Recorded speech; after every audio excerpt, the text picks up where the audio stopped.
Hello guys, nandito na tayo ngayon dito sa may mismong Bukawi, no? Sa may mismo ng ilog ng Wawa, kung saan yung pagoda tragedy ang pangyayari. Ito po yung ilog. Ayan, makikita nyo sa likuran ko. Guys, itong lugar na ito is dito po inaahon yung mga patay noon. Kung nakita nyo dito sa may bandang likuran ko, nandito po inaahon yung mga patay noon noong 1993. Pagoda tragedy, July, ito mismo nangyayari. Dito po mismo nagpaparid yung sa ilog dito sa likuran ko. Yan po guys, makikita nyo, ayan. Dito mismo yung sa ilog na yan, pinoposisyon yung pagoda. Kung saan po nagkaroon ng aksidente yung pagoda tragedy. Ayan po. Cross Wawa.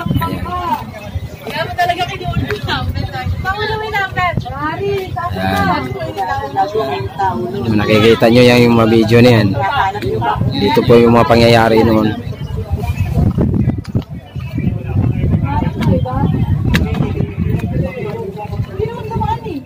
Medyo maliwalas na. Wala na ganun tao. Biglang nawala. Kaya abangan natin yung mismong pagoda. Punta rito yan lalapit.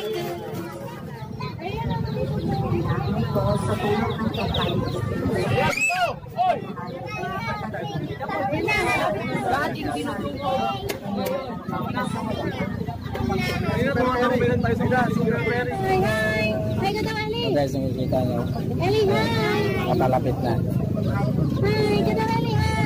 Ito po yung pagoda, no?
Talaga naman.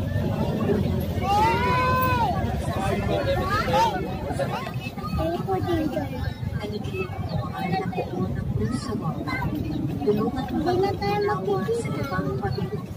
Layo na po kaming sabat siya na kami. Bakit may picture? Ilaw lang yun.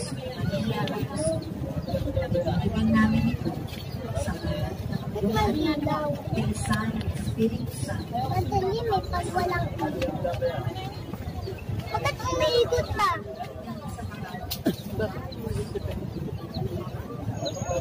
Balik sila doon. Sayang.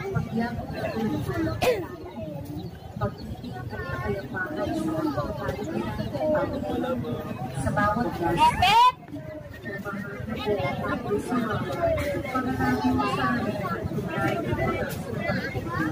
Ang sa banal na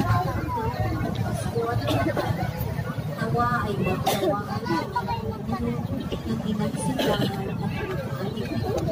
ang pagkikinig manalangin tayo sa ang prinsipan pagalabing ko sa Lamay ko matapon.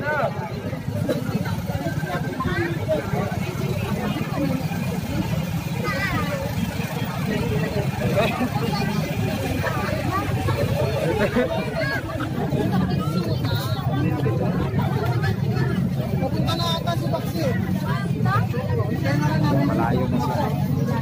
Guys, okay na po, no? Napanood na natin yung makikita nyo kung paano nyo na pong ayun yung pagoda, no? Dito sa may Bukawi, Bulacan. Sisilayan nyo na lumapit dito sa may kinakatayuan ko, no?